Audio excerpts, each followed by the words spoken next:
¿Qué tal? ¿Qué tal? Buenas noches, queridos oyentes del programa de radio del Centro PEN Argentina. Y hoy, ¿qué mesa que tenemos? Ha vuelto nuestro querido jefe y presidente Gabriel Seidedos, ha vuelto Claudia Ferradas también, y hoy tenemos un invitado especial, muy especial, Carlos Fernández Balboa, que es muy interesante lo que nos viene a contar, ¿eh? Ya no vamos a adelantar nada, Gaby, por ahora. ¿Cómo andás?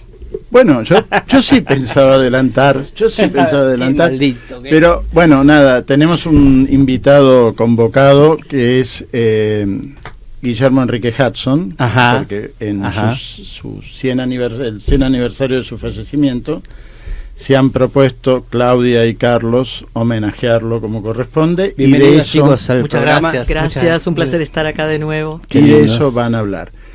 ¿Y quién era Hudson? A ver, cuéntenos. Hudson era un hijo de gringos, que después vamos a hablar sobre eso. Entonces, música. Cuando pensé en música, Katie James. A mí me tocan estas cosas teniendo la Claudia al lado, yo me meto. Más vale que pronuncie bien. Sí. Esto no es catalán. No, inglés. tal cual. ¿Sabés quién es Katie James? No. Bien, es una... ¿No? ¿En serio? ¿No? Ah, bien. No, es más, no la reconozco con esa pronunciación, no sé quién es. Claro, por ahí Pero ahora... Katie es una colombiana, una irlandesa criada en Colombia, que habla de la cultura colombiana.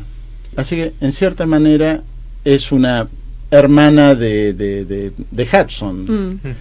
Y ella escribió este bambuco que vamos a escuchar, que se llama Toitico Empacado, o sea, todito empacado. Qué bien, ¿cómo empezamos este programa? Sí. Bienvenidos todos. Gracias.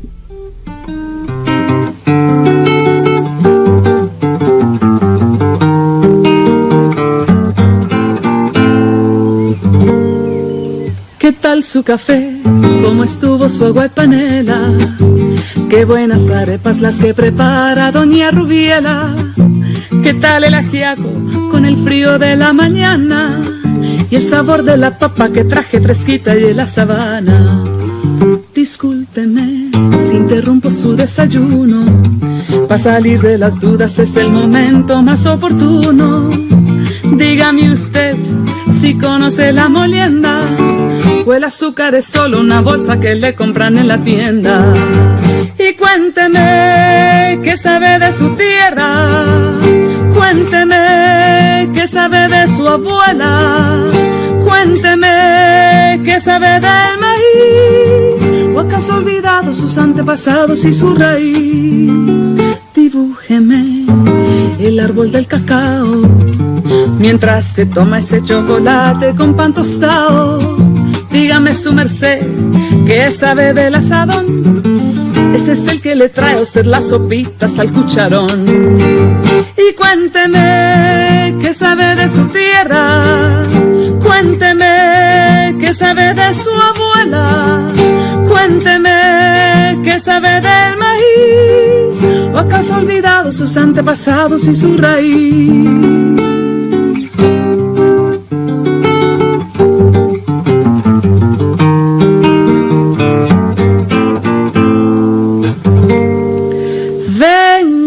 Cuento los cuentos del huerto y de la malanga, la yuca, la yota, los chontaduros, la quinoa, las habas y la guatila. Le tengo el guandú, las arracachas y la calabaza. Le traigo guineos, también chachafrutos y unas papitas en la mochila. Ay, perdón, señor, por ser yo tan imprudente. Es que a veces me llegan estos pensamientos irreverentes. ¿Pa' qué va usted querer saber sobre el arao? Si allí en la esquina lo encuentra toitico bien empacado.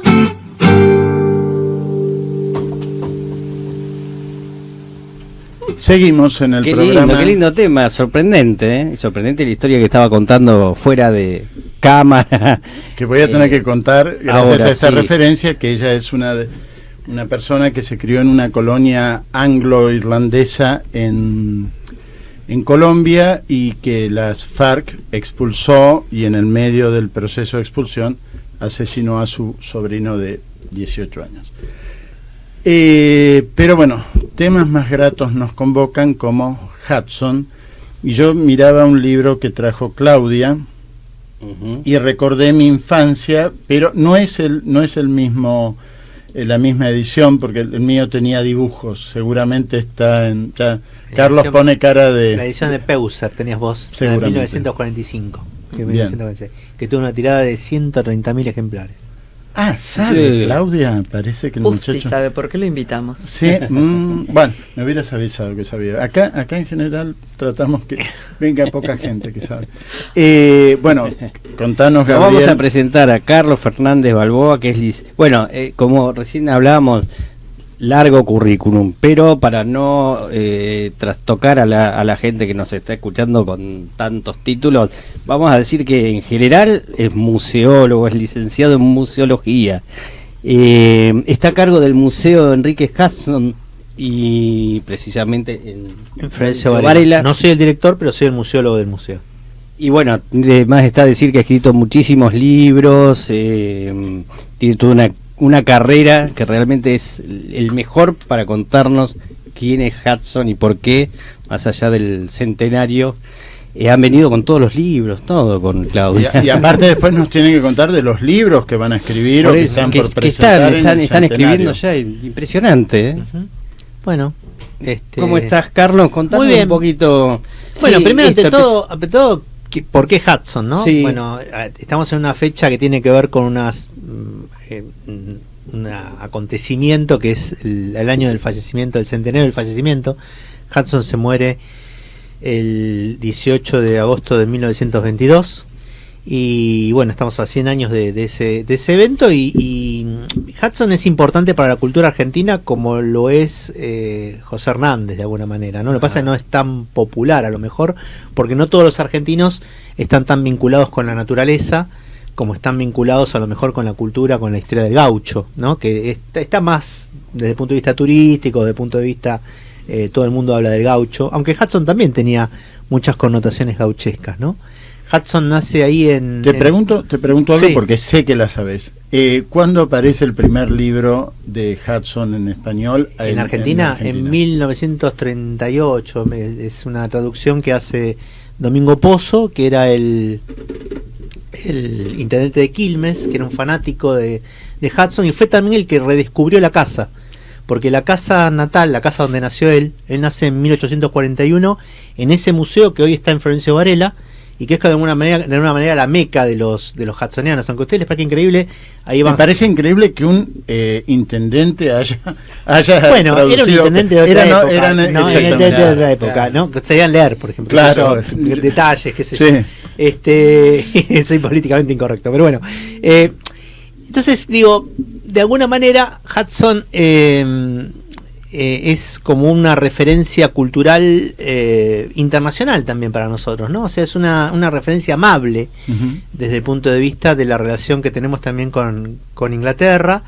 Y ¿por qué con Inglaterra? Bueno, les estaba contando que nació en 1841 en ese rancho, que es probablemente una de las construcciones más antiguas de la provincia de Buenos Aires. Bajo el rosismo, ¿no? Bajo el rosismo, exactamente, sí. Bajo la época de Rosas, cosa que también lo marca bastante a él. Y a la edad de 32 años, por distintos motivos, decide irse de la Argentina y no volver nunca más. Un motivo fundamental fue también una enfermedad que le encontraron a él, que tenía que ver con una enfermedad pulmonar, que nunca se curó totalmente, pero que no es como la niebla de Londres si tenés una enfermedad pulmonar. pero en Londres estaba justamente en ese momento tratándose esos temas médicos, ¿no? Había una serie de curas para ese tipo de enfermedades y él decide irse también ante una frustración, que él quería ser naturalista. Acá no existía ni siquiera la carrera de biología. Claro. Estoy hablando de 1878. Así que no existía la carrera de biología, no existían los biólogos como tal, no existía la profesión. Y él quería ser, en su principio quería ser naturalista, ¿no? Que era la versión autodidacta de lo que significa ser biólogo. Y ya había tenido muchas experiencias en el campo acá, se había contactado con las máximas autoridades del Museo de Ciencias Naturales de Buenos Aires, había mandado algunos artículos a Inglaterra, o sea que él imaginaba un futuro afuera, como le debe pasar a mucha gente ahora, que imagina un futuro afuera que va a ser fabuloso y qué sé yo qué, hasta que llega al lugar, ¿no? Y a los 32 años se embarca en un buque y después de un mes de navegación llega a Inglaterra y no vuelve nunca más. No regresa nunca más. Pero siempre tiene esa cosa argentina, hoy lo hablábamos con Claudia, esa cosa argenta de la nostalgia, de sentir que los años de formación y de felicidad de andar por la pampa cabalgando y mirando aves eran lo que él recuerda como su momento más feliz de la vida. Aparte con una educación bilingüe, porque en su casa me imagino con padres gringos. Claro, totalmente bilingüe y además los padres eran norteamericanos y la madre sobre todo era una persona muy, muy culta, tenía una biblioteca importante, a pesar de, si ustedes ven el rancho, es increíble que en ese rancho hayan vivido 8 personas, ¿no? Es un rancho muy pequeño y imaginémonos lo rural de 1840, 1850, ¿no? Claro. Bueno, y Hudson llega a Inglaterra y a partir de ahí empieza una labor que tiene que ver con lo literario. Nosotros tenemos el naturalista, los ingleses tienen a el literato. Y escribe 24 obras, todas en idioma inglés.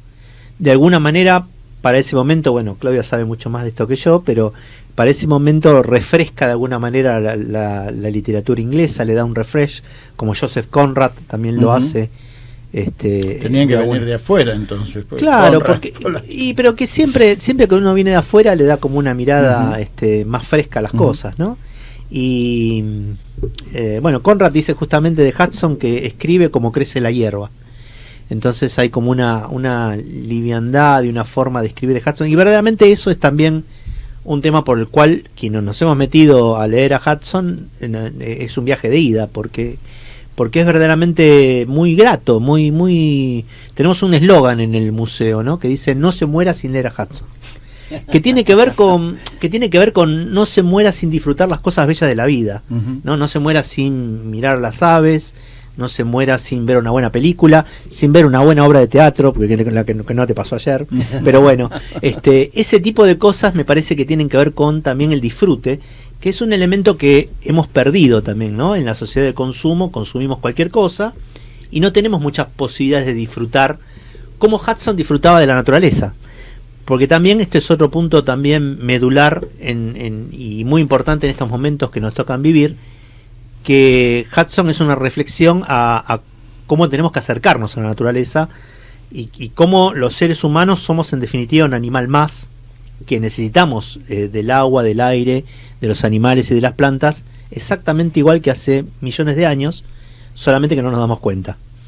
Y Hudson nos dice eso todo el tiempo, ¿no? Nos refresca todo el tiempo que no nos la creamos, que somos un animal más, que nos va a ir mal. Lo está diciendo que nos va a ir mal o que la estamos pifiando ya en el 1800 y 1900 y pico. Hay un libro maravilloso que quiero recomendar a los oyentes que se llama Un naturalista en el Plata. Bueno, hay 24 libros, ¿no? O sea, si uno quiere puede hacerse una avanzada de lectura. ¿Todos están traducidos? No todos. Está muy buena la pregunta, porque de los 24 solamente 17 están traducidos, ¿no? Hay algunos que son como más específicos de temas ingleses y hoy estamos viendo otro con Claudia que por ahí después nos comenta ella, que son cosas más puntuales del mundo británico que no están traducidos al castellano.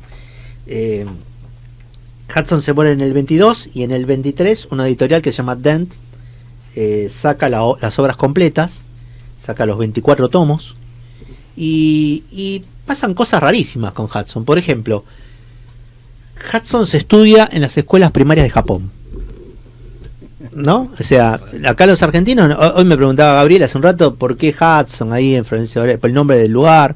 Los argentinos no tenemos ni idea de quién es Hudson o no sabemos. Y sin embargo los japoneses lo estudian en la escuela primaria porque dicen que es una forma de tener un acercamiento y un amor a la naturaleza. Hudson está traducido, las obras completas están traducidas al japonés. Nosotros las tenemos, las tenemos en el museo, ¿no? Yo veo la antigüedad de estos libros que han traído y digo, no hay reedición. Sí, nosotros hemos reeditado muchos dentro del museo también. Buenos Aires Books, que es una editorial de la zona de Martínez, ha editado muchos de estos libros, Pero nosotros trabajamos un poco con estas ediciones un poco más Hermosa, así como hermosa. olorosas Sí, y más, sí. más antiguas, ¿no? Que tienen olor a papel viejo. Bueno, eso es cosa de museólogo. Cosa de ¿Por qué tu museólogo, pasión claro. por Hudson, más allá de la museología?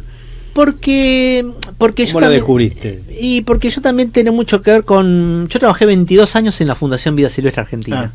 Entonces, Hudson es la perfecta combinación, me parece, entre cultura y naturaleza. Y a mí me interesan las dos cosas, ¿no? Me interesan las dos cosas como una cuestión integral, ¿no?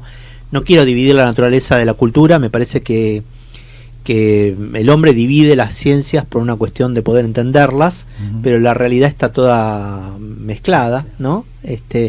Y entonces, y además, bueno, leyéndolo a Hudson también me encuentro con que, a diferencia de otros autores, esto también lo hablamos siempre con Claudia, a diferencia de otros autores, vieron que uno lee una serie de autores y a lo mejor los encuentra como viejos, ¿no? No sé, hagamos la prueba de leer, ojo que a mí me encanta, pero hagamos la prueba de leer a Mujica Lainez, por ejemplo, ¿no? Con Bomarzo, Sí, con... digamos, más allá de que podamos apreciar de que es un autor, o algún autor más cercano, qué sé yo,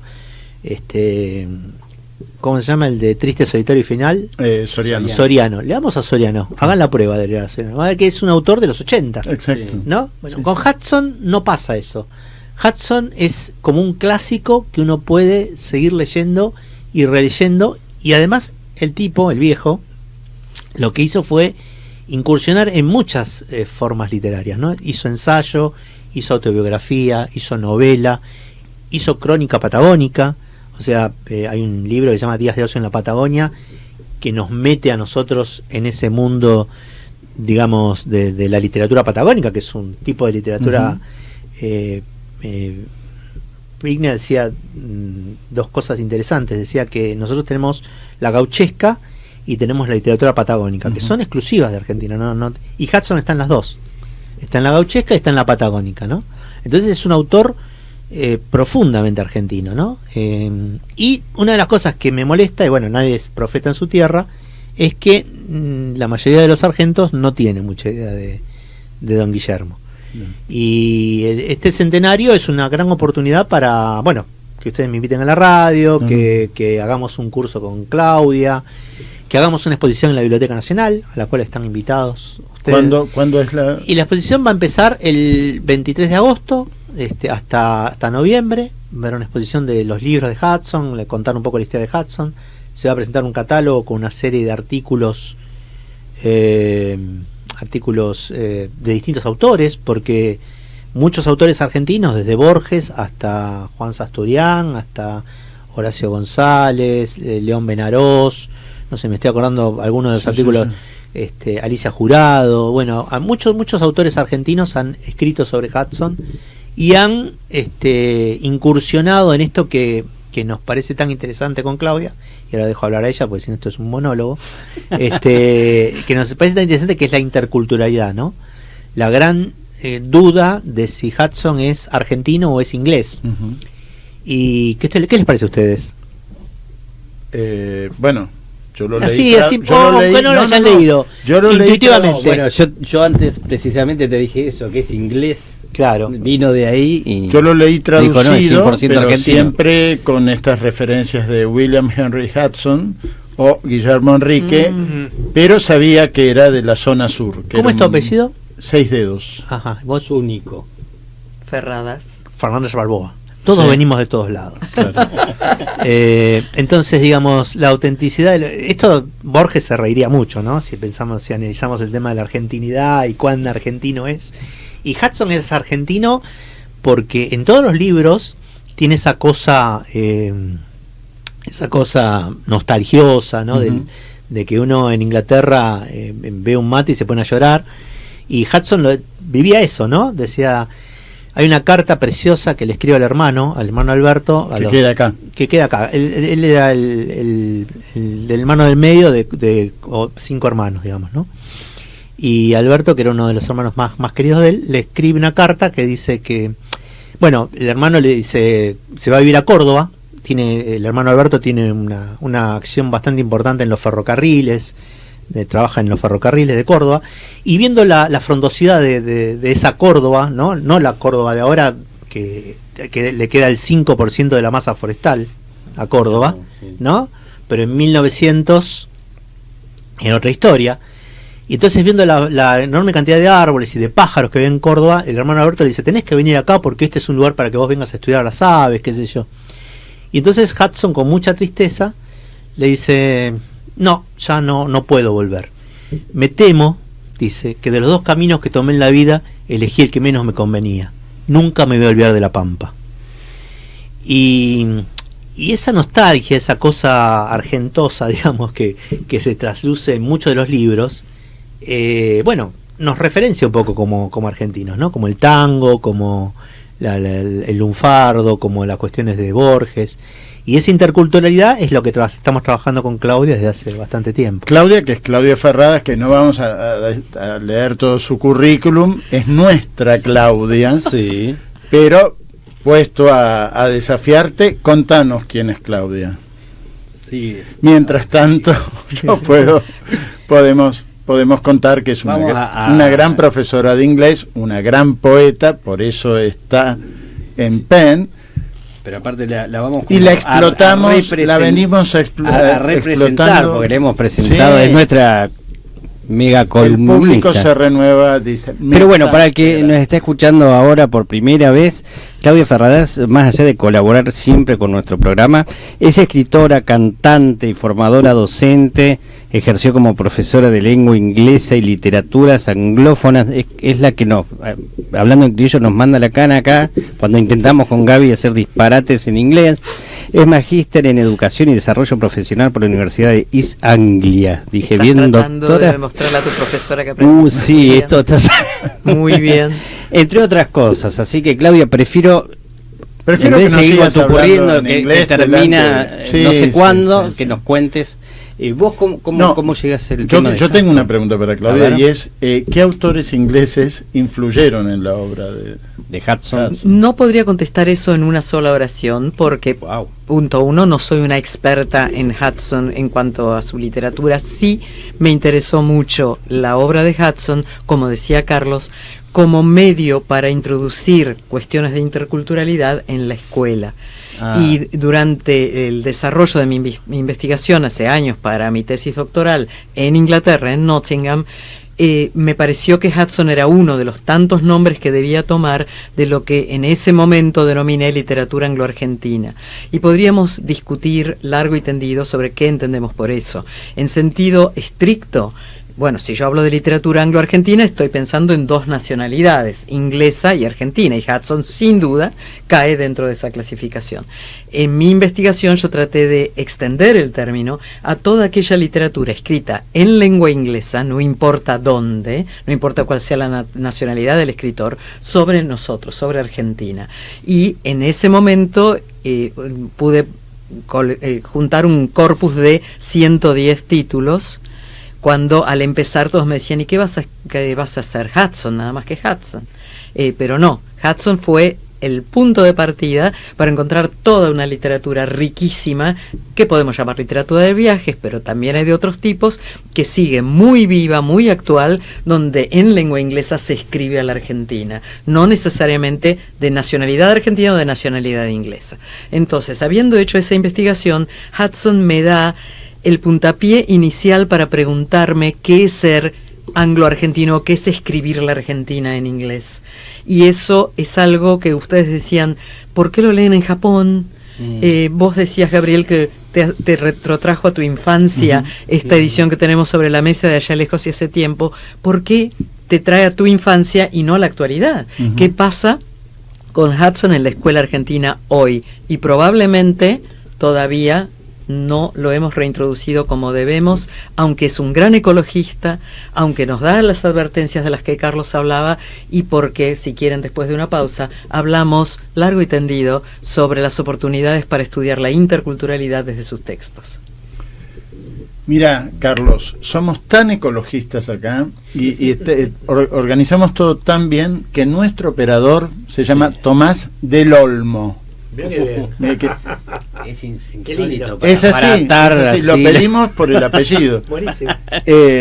Tomás, bueno, gracias, siempre le hacemos un homenaje, hay que hacerle un homenaje en vida, Nuestro porque querido es un operador. señor mayor, y Y vamos a escuchar a Mercedes Sosa en Decilo vos, que fuiste la que me pasó la música. Allá lejos y hace tiempo, justamente basado en la novela de Hudson, de la que hablaremos después.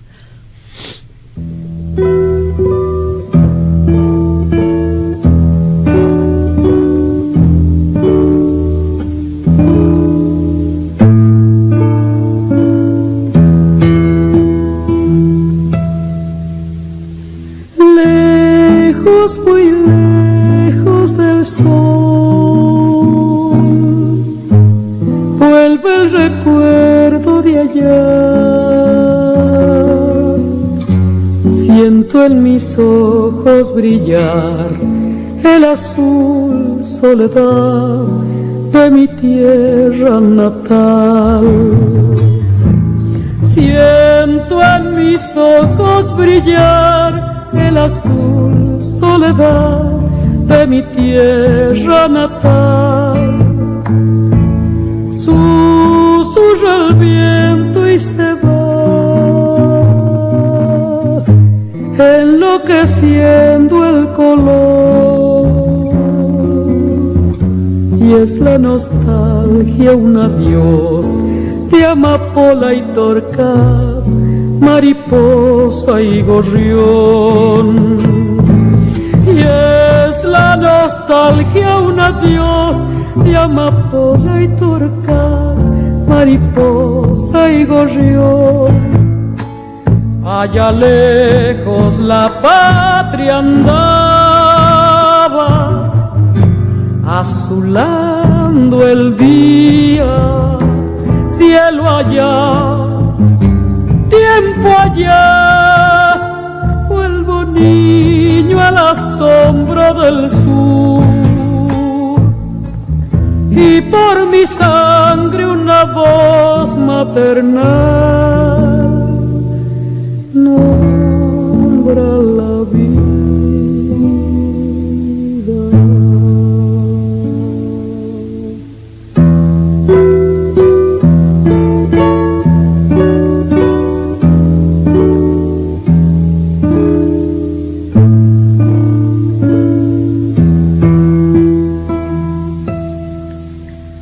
Alza su sombra el poncho de la inmensidad, y es mi lejano país una dulce raíz que no sabe olvidar. Y es mi lejano país una dulce raíz que no sabe olvidar. Frente a la bruma y el mar, la lejanía es un dios, y se me da por pensar que el recuerdo de allá se me ha vuelto canción, y se me da por pensar que el recuerdo de allá. Sí, claro. Así que este tema está relacionado con el libro. Sí. Sin duda alguna, hasta tiene el mismo título, Allá Sí, lejos sí, y hace sí. tiempo, lo cual nos remonta inmediatamente a lo que Carlos nos contaba. Este es un señor que ha emigrado, que está en Inglaterra, recordando lo que le pasó allá lejos, las pampas argentinas, y hace tiempo. Y recordemos, ya que estamos recordando, que Carlos es el museólogo a cargo del Museo Hudson, ¿cómo se llama Museo exactamente? Histórico Provincial Guillermo Enrique Hudson, que Bien. depende del Instituto de Cultura de la Provincia de Buenos Aires. Y que está, contaba recién, en Florencio Varela. Y no no hay que en confundir Hudson. con la localidad de Hudson. Exacto. Nunca pensé que la iba a escuchar a Claudia decir Hudson. Porque Qué bueno que queda grabado. Sí, sí. Lo voy a dice poner la de gente. ringtone. Bueno, estamos hablando de interculturalidad, Sí, exactamente, claro. esa Eso se hibridez. Fuera de entre broma, ambas yo culturas. siempre conocía a Hudson de pasada cuando voy a Mar del Plata o a la Claro, costa. Hudson. Pero no es ahí donde está el museo, está en Florencio Varela. Está en Florencio Varela. Y que es lo que era realmente la casa de Hudson. Es la casa de él, se calcula que es de 1780 más o menos, así que bueno. Pero Claudia, yo te había preguntado antes de ir a la música sobre la influencia de los escritores ingleses en Hudson. Bueno, una obvia referencia es Joseph Conrad, y ustedes recién lo dijeron en el bloque anterior.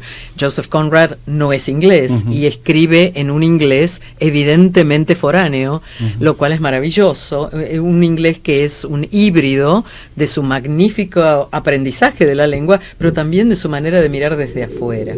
Y Hudson hace lo mismo, él escribe en un inglés perfecto, fluido, pero que tiene marcas de la oralidad de un viejo vizcacha en algunos casos. Tal es así que hoy hablábamos con Carlos justamente, hay traducciones de algunos de sus cuentos, como el Ombú, por ejemplo, que yo no lo puedo leer en voz alta. Yo tenía ganas de leer algo del Ombú y la traducción está hecha como si yo fuera, no sé, si lo leo parezco Landricina, porque trata el traductor de imitar la voz de un narrador gaucho que dice "juira" y ese tipo de cosas. Claro. Y realmente es una traducción que vos me decías, Carlos, fue muy criticada.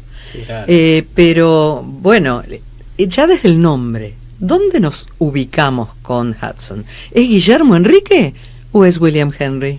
También puede ser Dominguito, que era como le decían los vecinos de ahí de Florencio Varela cuando él vivía cuando era muy chiquito, o le decimos también, o los amigos literatos, Moller Roberts o Cunningham Graham le decían Haddy, ¿no? La apócope de Hudson era Haddy. Qué sé yo, el nombre, bueno, depende de cada uno. Ahí en el lugar donde yo trabajo todo el mundo le dice Hudson, así que vamos a decirle Hudson y depende de dónde nos encontremos le diremos Hudson, Hudson o como sea. Lo importante es leerlo, lo importante me parece que tiene que ver con que los conozcamos, con que nos metamos un poco. Y una manera de conocerlo es escuchar la voz de Hudson en la voz de Claudia. No solo eso, todavía piensa en algo más. ¿Cómo descubre la Argentina que existe este señor, William Henry Hudson, que escribe a la Argentina desde Inglaterra?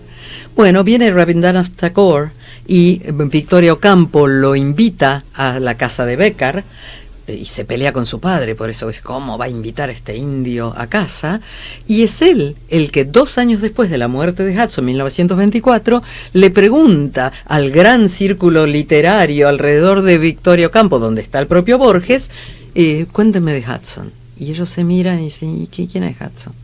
Y ahí empiezan a buscar y vamos a terminar con un Ezequiel Martínez Estrada escribiendo esa biografía, el mundo maravilloso de Guillermo Enrique Hudson se llama. Y ahí se apropian hasta del nombre, llamándolo Guillermo Enrique.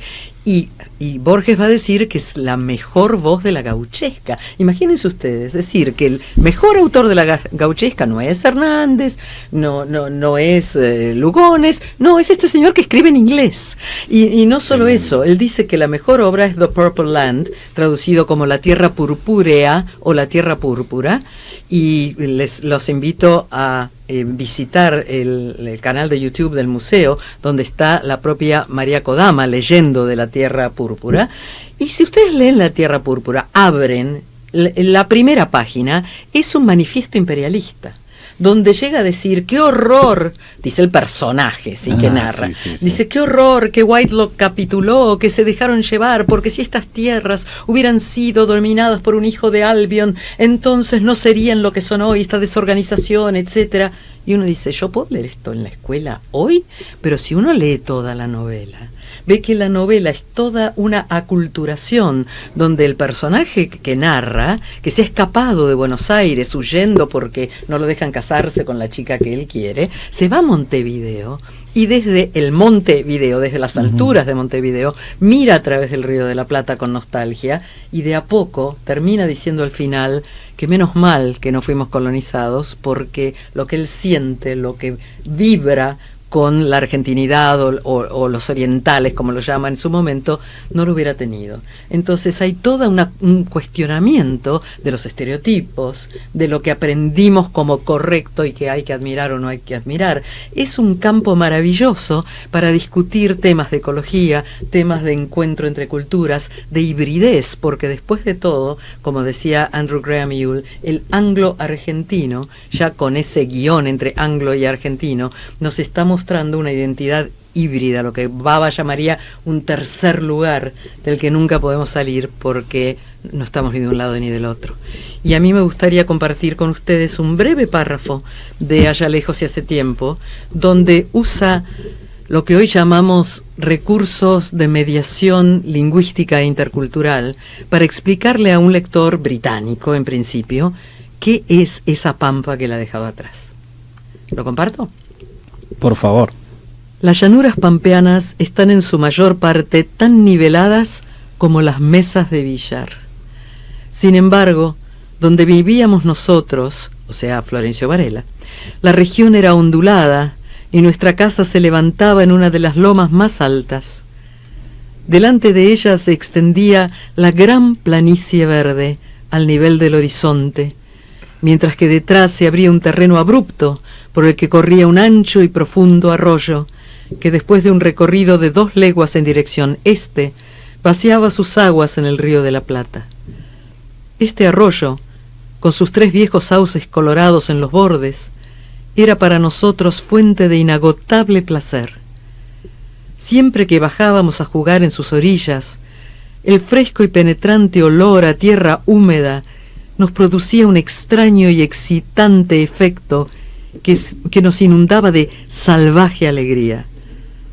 Aún ahora recuerdo con fruición esas sensaciones, y creo que el sentido del olfato, que va disminuyendo a medida que envejecemos, hasta llegar a ser algo tan imperceptible que no merece ser llamado sentido, es casi tan fino en los niños como en los animales inferiores, y cuando viven en contacto con la naturaleza, contribuye tanto a su placer como el de la vista o el del oído. He observado con frecuencia que los niños pequeños, cuando son llevados a un terreno alto, a otro más bajo, de tierra húmeda, dan rienda suelta a un brusco y espontáneo júbilo, rebrincando, gritando y rodando sobre los pastos como si fueran cachorros, pues no me cabe duda alguna de que la frescura y el olor de la tierra les enciende la sangre y les produce esa alegre excitación. Un párrafo para sentir toda esa nostalgia de una cultura completa que se ha dejado atrás. Y todo el resto de la novela autobiográfica será un recuerdo de esa libertad que tenía con los chicos gauchos antes de que se tendieran los alambrados.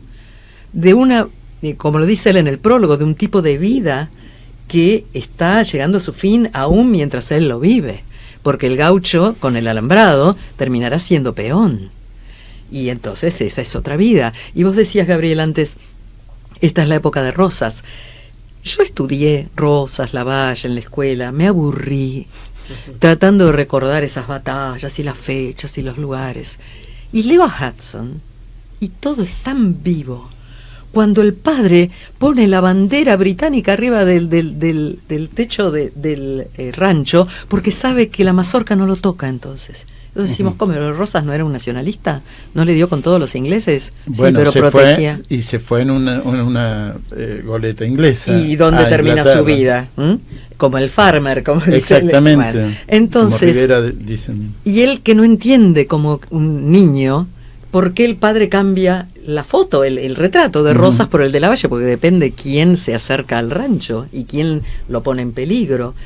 Todo eso, visto desde los ojos de una persona mayor, pero que lo ve a través de sus ojos infantiles en el recuerdo, trae toda la historia a la vida, y lo he puesto en el aula en contacto con manuscritos de mujeres escocesas que llegan a la Argentina en el Cemetery en 1825, y de golpe la historia es algo vivo, vibrante, que tiene que ver con la cotidianeidad, y el riesgo que esta gente vivía, de golpe hace que esas batallas se conviertan en otra cosa, en un sentido de cómo la historia toca a cada uno de los hombres en cada uno de sus ranchos, hombres y mujeres, por supuesto.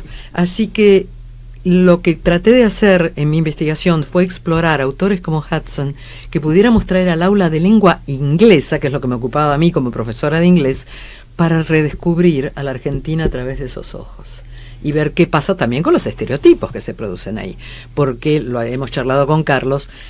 habría que replantearse, por ejemplo, cómo se presenta al indio, a los pueblos originarios. No querríamos presentarlos en los términos en que lo hace Hudson. Cómo se presenta al negro, al esclavo. Lo queremos presentar del mismo modo, nos preguntamos por qué lo presenta como lo presenta. Y bueno, como en toda lectura, la idea es una lectura crítica. Pero lo que tenemos acá es un encuentro entre dos culturas, un intento de alguien de llegar en lengua inglesa a explicar una realidad para la cual el inglés no tiene palabras. Entonces, ¿cómo se explica un palenque? Claro. ¿Cómo se explica el facón? ¿Cómo se explica el valor que tiene para un gaucho pasar a degüello? ¿Cómo se dice eso en otra lengua? Yo nunca me voy a olvidar un día en un curso que estaba haciendo en Londres, que alguien me pregunta por qué, miren ustedes el prejuicio que hay detrás de la pregunta, por qué yo, siendo tan blanca y teniendo ropa de europea, vengo de un país donde es tan difícil poner en práctica la democracia. Y ella me lo preguntaba como africana, que me veía a mí tan blanca. Y bueno, al cabo de la conversación nos dimos cuenta que teníamos muchísimo en común, desde el hemisferio sur, desde nuestras historias de poscolonialismo. Pero ¿con qué palabra explico caudillo, por ejemplo? ¿Con qué palabra explico mi propia historia? Entonces yo creo que los que enseñamos lenguas extranjeras tenemos el deber de traer ese tipo de problemática a la clase y proveerle al alumno con las herramientas para hablar de sí mismo. Hudson me da todas las herramientas. Ustedes con Carlos están conspirando, una amorosa conspiración a favor de Hudson. Cuéntenos en qué andan, aparte de repetir, Carlos, las jornadas de, de la Biblioteca a partir Nacional. del 20 de agosto va a haber una exhibición en la Biblioteca Nacional de los 24 libros de Hudson. Vamos a enfocarnos en la literatura y quedará esa exhibición hasta octubre, más o menos fines de octubre. Qué bueno encontrarse, no sé si tuviste la reunión con Juan, pero con Juan Sasturain como funcionario y director de la Biblioteca Nacional. Juan no puedo decir que es un amigo, pero es alguien a quien lo tuve de vecino muchos años, así que es alguien que tengo muy, muy cerca, hasta físicamente lo tenía cerca. Y es hudsoniano también. Por eso, justamente. Él es sí, es muy hudsoniano, escribió varios artículos de Hudson, y en el catálogo de la Biblioteca Nacional, donde rescatamos un montón de escritores, algunos los mencioné antes, de Borges y otros, hay un artículo de él y hay un artículo maravilloso de Horacio González, también muy, muy recordado ex director de la Biblioteca Nacional. Así que sí, bueno, creo que va a ser un lindo momento para que mucha gente se reencuentre con Hudson, así como se reencontraron en el 24 cuando Tagore les dijo, che, pero argentinos no saben quién es Hudson, ¿viste? Siempre nos tienen que venir de afuera a decir que somos y que somos valiosos y que tenemos cosas buenas, ¿no? Yo, hará un mes estuvimos con Graciela Escarlato, nuestra compañera de radio, que hoy no está. También saludamos junto la a saludamos, Pablo De Vita. A ella sí la extraño, no como a otros. Siempre criticamos a los que no están en este programa. No, o sea, sí, yo, pero por vamos a ejemplo. hacer una excepción con Graciela.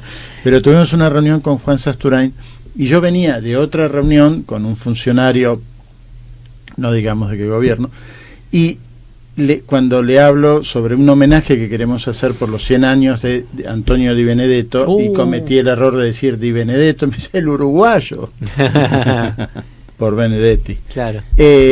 Bueno, el otro funcionario, no Juan. No, Juan, por eso digo, claro, qué placer ir a hablar con Juan. Tengo la viuda de Benedetti, después hablamos, tengo la viuda de Benedetti para presentarte. Bien. Entonces, Es otro programa. Pero bueno, hay muchos escritores también que no son muy conocidos y reconocidos. Yo soy muy fanático, por ejemplo, de Juan Filloy, el escritor de los 3 siglos, y no todo el mundo lo conoce. Un escritor de los 3 siglos, con una obra impresionante. Bueno, hay muchos que han quedado así. Y bueno, con respecto a la conspiración que nos preguntaba Gabriel, estamos conspirando con un material para escuelas, justamente. Qué lindo, para qué lindo. llevar a Hudson, acercarlo a la escuela. Es un manual interdisciplinario para proyectos transversales en castellano y en inglés, o sea, se pueden tomar en las dos lenguas o en una sola, para enfocarlo desde distintos puntos de vista. Contales qué capítulos estamos. Bueno, hay, viviendo. digamos, tratamos de que sean transversal, que esté ciencias naturales, arte, como yo soy muy fanático de esa idea que tenía Sábato de que el arte va a salvar, no la ciencia, pero el arte puede llegar a salvar a la humanidad. Y sabía de qué hablaba porque había sido un científico. Claro.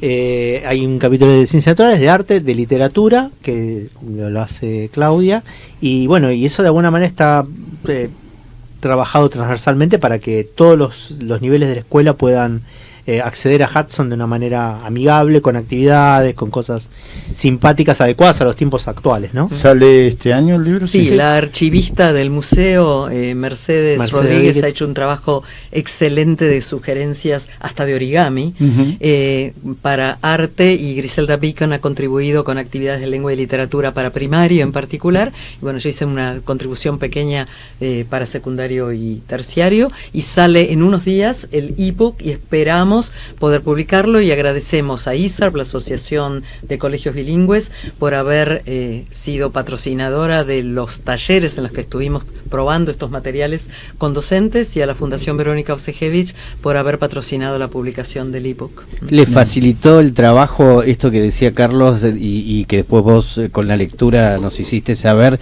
de que es una literatura fresca realmente, que vos podés leer en cualquier momento, no te suena a pasado, claro, a pesar de que está hablando de la época? Por supuesto que hay marcas lingüísticas en inglés donde se nota que esto es siglo XIX, principios del XX, pero las ideas, todo lo que tiene que ver con lo ecológico, con el respeto por la naturaleza y la cultura. Hay una escena en Días de Ocio en Patagonia, Idle Days in Patagonia, donde él levanta una calavera que es retomada por Gerald Durrell en 1959 en The Whispering Land, La Tierra Susurrante, y poner en diálogo una de las grandes obras de la literatura inglesa con ese texto de Hudson, los dos sobre Patagonia, con la misma escena, que es la quinta esencia del Hamlet mal leído, claro, ¿no? Que creen que le habla a la calavera y dice ser o no ser, pero no es el caso.